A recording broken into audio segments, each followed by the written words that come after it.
para ver el drama que supone cuando en una sociedad se rompe pues, la convivencia y llegan el odio, llegan el rencor y llegan la venganza. Pues suceden como cosas de estas que la Agustín Centellas reprodujo en los campos del Rosselló, del sur de Francia.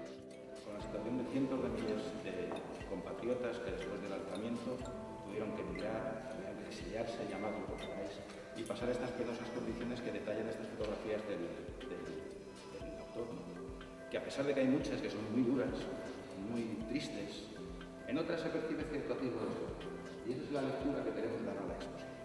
Que a pesar de todo, al final, las cosas van sucediendo. ¿Vosotros os imagináis qué percepción tendríamos nosotros de la guerra civil si no hubiera ninguna foto, ninguna filmación de la guerra civil? La esencialidad de la fotografía para fijar la relación entre la fotografía y la memoria. Esto sería un tema interesante para trabajar.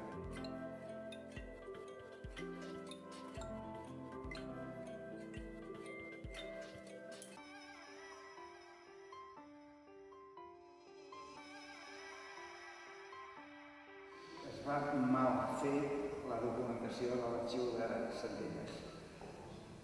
Es van colar fotografies que eren reproduccions, van haver-hi diferents coses que no eren gaire elegants, però que servien per documentar la guerra, però no per documentar l'arxiu.